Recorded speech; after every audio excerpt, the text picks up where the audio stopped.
Assalamu alaikum, students of class 10. Today our lecture is about chemistry first chapter, chemical equilibrium.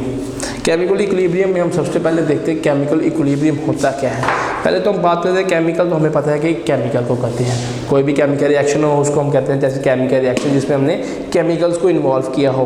अगर हम chemical equilibrium की बात करें, equilibrium word निकला है इक्वल से वर्ड इक्विलिब्रियम निकला है, और इक्विलिब्रियम के मतलब है हम उसको लेते हैं कि अगर हम दोनों रिएक्शंस यानी दो रिएक्टेंट है हमारे पास, दोनों को यूटिलाइज करके हम प्रोडक्ट बना रहे हैं। हम देखते हैं कि एक स्टेज ऐसी आती है कि अगर हमने 100% रिएक्टेंट रखा है तो 50% रिएक्टेंट यूज़ हो गया और 50% प्रोडक्ट बन गया है। ये स्टेज कौन सी होगी? इक्विलिब्रियम की, कि जितने रिएक्टेंट रह गए हैं उतने ही आगे प्रोडक्ट बन चुके हैं। ये स्टेट को हम बोलते हैं equilibrium state. Equilibrium state study करने से पहले हम कुछ जो रिएक्शंस हैं उनके मुतालिक स्टडी करते हैं। रिएक्शंस हमारे पास दो टाइप्स के हैं। रिएक्शंस में हमारे पास दो टाइप कौन से हैं जी? Reversible, irreversible. Reversible and irreversible. अगर हम इनकी डेफिनेशन में जाए, बेसिकली रिवर्सिबल हम कहते हैं रिवर्स, जो चीज़ रिवर्स में आए। इसका वर्ड का मतलब ही हमने लेना है रिवर्स से। रिवर्स यानी जो चीज़ इन विच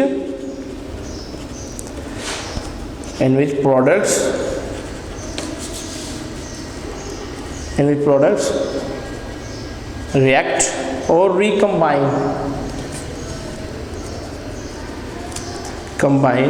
to form product or reactant। इसमें हम क्या कहते हैं कि अगर हमने लिया रिएक्टेंट ली है तो प्रोडक्ट बन गए हैं, तो प्रोडक्ट क्या करेंगे? दोबारा रिएक्ट करके वो रिएक्टेंट बना देंगे। कैसे? प्रोडक्ट की डीकम्पोजिशन हो जाएगी, यानी जो प्रोडक्ट बना है वो दोबारा टूट के किस में आ जाएगा? रिएक्टेंट में आ जाएगा। इसी रिएक्टेंट में आने की वजह से अगर हम बात करते हैं इरिवर्सिबल की, इरिवर्सिबल में हम देखेंगे in which products do not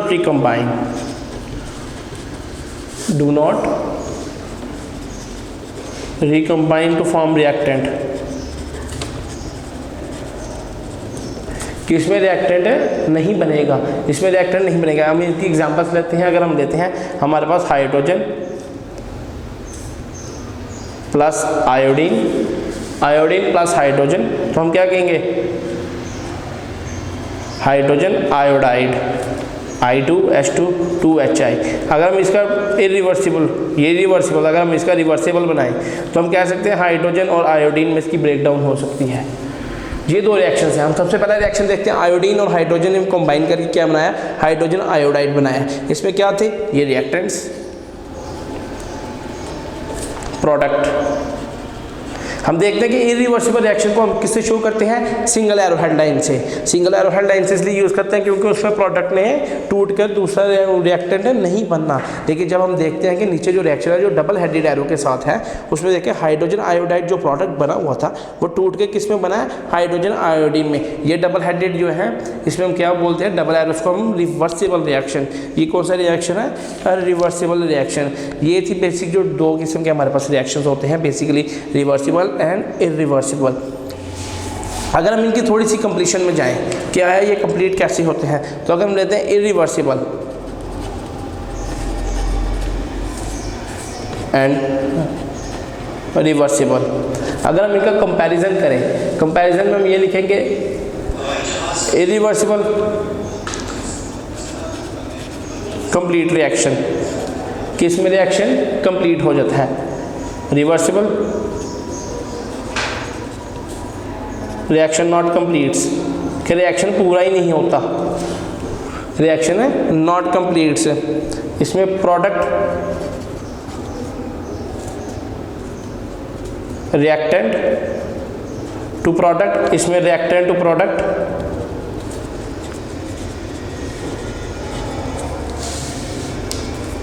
then product to reactant. यानी ये मेरे प्रोडक्ट किससे मिल टूट जाएगा? रिएक्टेंट से। उसके बाद denoted single head, denoted by single head, denoted by double arrow. Double arrow से डिनोट किया जाता है। उसके बाद हम कहते हैं कि ये प्रोसीड करता है किसी भी प्रोसीड इन सिंगल डायरेक्शन,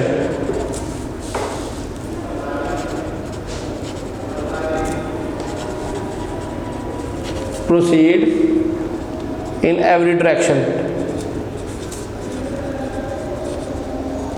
कि यानी ये हर डायरेक्शन में प्रोसीड कर सकता है। ये था थोड़ा सा कंपैरिजन और डिफरेंसेस जो थे किसके दरमियान, इरिवर्सिबल एंड रिवर्सिबल। ये कुछ पॉइंट्स हैं जिनके लिहाज से क्या है, रिवर्सिबल रिएक्शन अकर करते हैं और इरिवर्सिबल रिएक्शन अकर करते हैं। रिवर्सिबल और इरिवर्सिबल रिएक्शन होने के बाद हम इनको कुछ और नाम से भी पढ़ते हैं, जैसे कि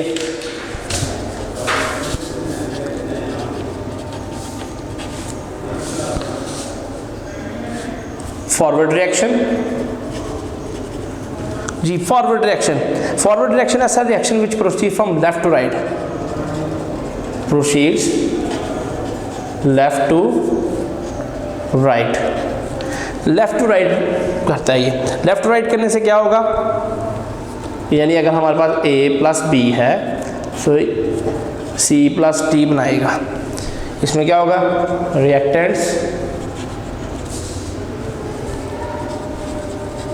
products, reactants and products. Reactants and products में अगर हम एग्जांपल लेते हैं नाइट्रोजन प्लस हाइड्रोजन, तो ये क्या बनाएगा हमारे पास NH3, 2NH3, ये अमोनिया बनेगा। अमोनिया ये क्या है, एक फॉरवर्ड रिएक्शन बेस्ड है, रिवर्सिबल रिएक्शन है। इसमें क्या होगा, ये रिवर्सिबल और रिवर्सिबल रिएक्शन का फर्क क्या होगा, फॉरवर्ड रिएक्शन में। फॉरवर्ड रिएक्शन क्या है, वो स्ट्रेट लाइन में चल रहा है। अगर हम यहाँ बात करें रिवर्स रिएक्शन की,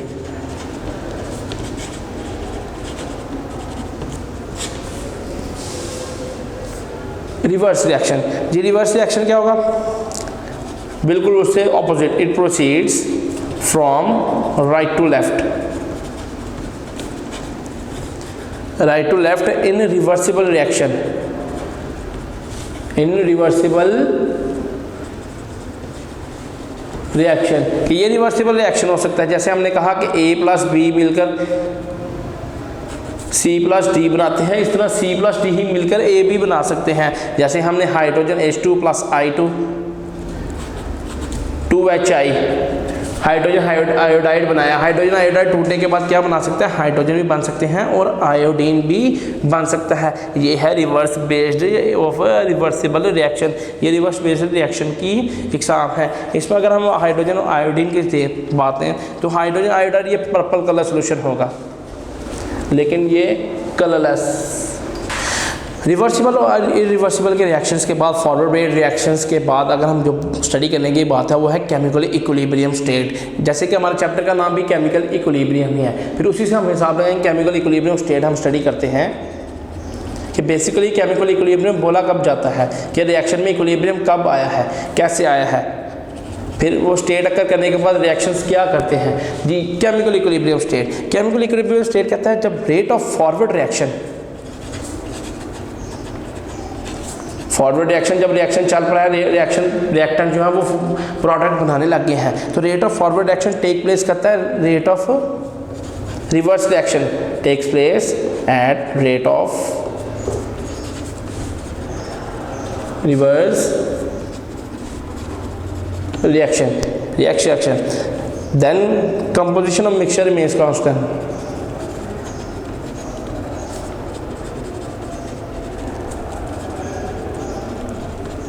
Chemical equilibrium state is a type of reaction when the rate of forward reaction take place at the rate of reverse reaction, then the composition of the reaction of a mixture remains constant. क्या कह सकते हैं हम कि जब rate of forward reaction चल रहा है, फॉर एग्जांपल हमारे पास हाइड्रोजन प्लस आयोडाइड है, तो इसने हाइड्रोजन 2HI हाइड्रोजन आयोडाइड बना दिया है, तो हम बताने के बाद क्या बोलेंगे कि जो रेट का इसका रिएक्शन है वो बिल्कुल बराबर चल रहा है। अगर ये 50% यूज़ हो गया है तो ये 50%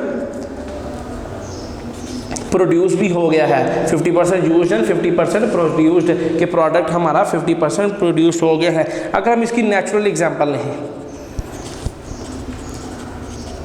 नेचुरल एग्जांपल में हम सबसे कॉमन एग्जांपल लेते हैं कि अगर हमारे पास ह्यूमन बींग्स हैं, लिविंग ऑर्गेनिजम्स, और एक हमारे पास प्लांट्स, ट्रीज, ये तो हम क्या कहेंगे कि जितनी हम ऑक्सीजन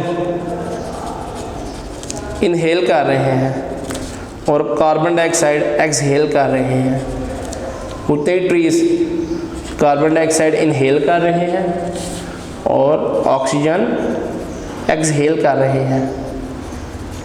ये कि इस एग्जांपल में हम केमिकल इक्विलिब्रियम को बड़ी डिटेल या एलाबोरेशन के साथ स्टडी कर सकते हैं कि फॉर एग्जांपल ह्यूमन बीइंग्स हैं, अगर 50 ह्यूमन बीइंग्स हैं और ट्रीज हमारे पास 25 हैं, तो फिर क्या होगा, इक्विलिब्रियम नहीं आएगा। अगर हम कहेंगे 50 ट्रीज और 50 ह्यूमन बीइंग्स हैं, तो फिर क्या हो रहा है, एक साइड पे ऑक्सीजन प्रोड्यूस हो रही है, जो क्या कौन यूज़ कर रहा है, human beings.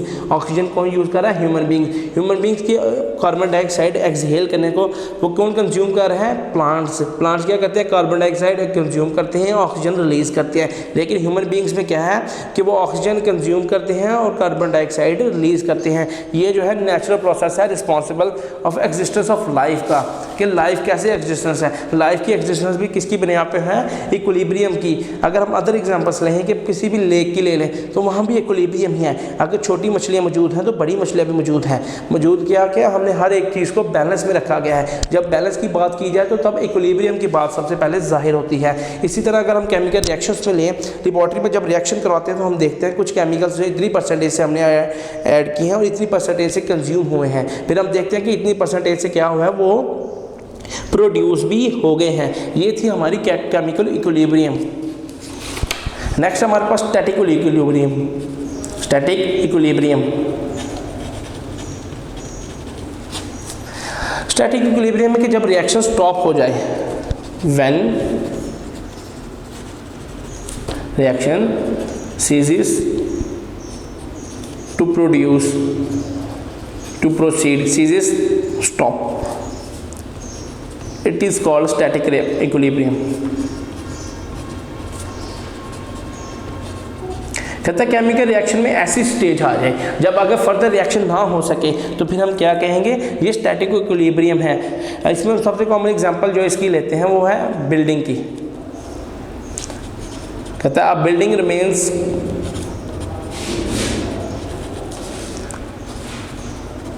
Standing rather than falling। कहता है फॉर एग्जांपल एक बिल्डिंग बन रही है, जब एक बिल्डिंग बन रही है तो उसमें क्या हम देखेंगे कि एक स्टैटिक इक्विलिब्रियम है कि हमने एक दीवार बनाकर छोड़ दी है। अब वो दीवार क्या हो रही है, उस पर फोर्स एक्ट कर रही है, लेकिन वो दीवार गिर नहीं रही, वो कहीं नीचे गिर नहीं रही। तो इससे हम क्या कहेंगे, ये किसकी एग्जाम्पल है, ये एक स्टैटिक इक्विलिब्रियम के कि आया रिएक्शन तो रुक गया है, रिएक्शन रुक गया है, लेकिन जो प्रोडक्ट बना हुआ है वो ऐसे ही एज इट हमारे पास मौजूद है, वो दोबारा डिकम्पोज नहीं हो गया, वो दोबारा यूजेबल नहीं हो गया। इसलिए हम कह सकते हैं कि static equilibrium when a reaction ceases to stop its to proceed, it is called static equilibrium. Next is dynamic equilibrium. Dynamic equilibrium, dynamic equilibrium कहता है when reaction does not stop, when reaction not stop, rate of forward reaction and rate of reverse reaction becomes equal to each other but in opposite direction। जी dynamic equilibrium ऐसा equilibrium जब reaction चल रहा हो, reaction चल रहा हो तो हम क्या कहेंगे, रेट ऑफ फॉरवर्ड रिएक्शन।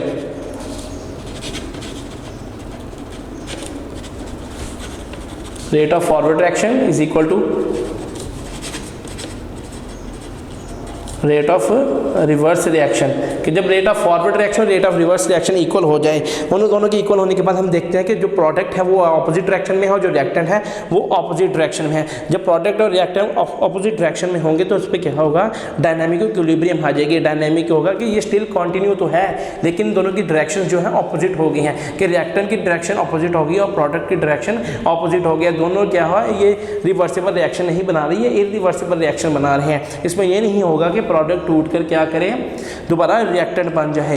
ये थी हमारी डायनामिक इक्विलिब्रियम और ये थी हमारी इक्विलिब्रियम स्टेट्स। इक्विलिब्रियम स्टेट्स के बाद हम पढ़ते हैं इसमें law of mass action. Law of mass action, law of mass action पढ़ने से पहले हम बात करते हैं डायनामिक इक्विलिब्रियम की, कि डायनामिक इक्विलिब्रियम जब रिएक्शन चल रहा है, फॉर एग्जांपल अगर हमने एक दो केमिकल्स को मिलाने पे हमने रिएक्शन बनाया, जैसे hydrogen and iodide, hydrogen and iodine को मिक्स करने के बाद हम क्या करेंगे, हाइड्रोजन आयोडाइड जो ही बनेगा तो क्या होगा, उन दोनों की जो होगी डायरेक्शन वो चेंज कर देंगे। जब डायरेक्शन चेंज कर देंगे तो रिएक्शन क्या होगा, हाइड्रोजन आयोडाइड ऐसा में प्रोड्यूस मिल जाएगा, लेकिन ये दोबारा रिएक्टर में डिकम्पोज नहीं होगा।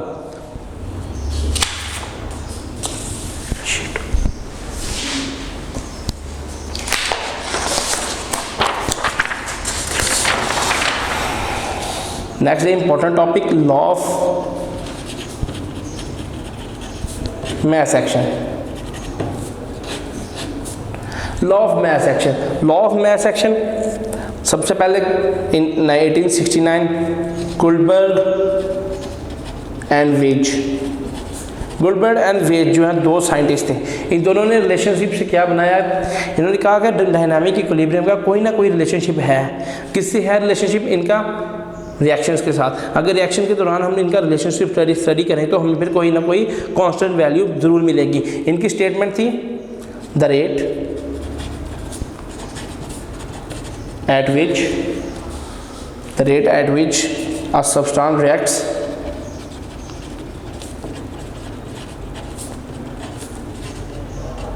is directly proportional to its active masses, and rate of reaction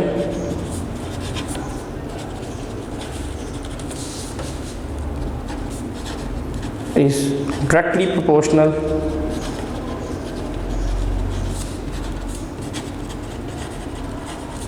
to product of masses.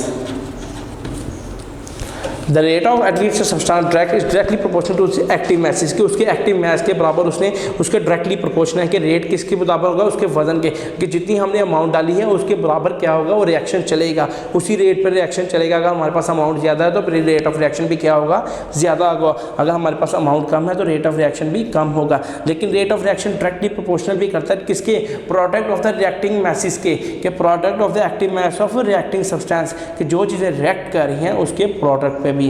हम कंसीडर करते हैं general reaction, a general reaction. A general reaction is carried out between A plus B and the product is C plus D. Reactants, products, and the molar concentrations mole per decimeter cube. Mole per decimeter cube. Rate of forward reaction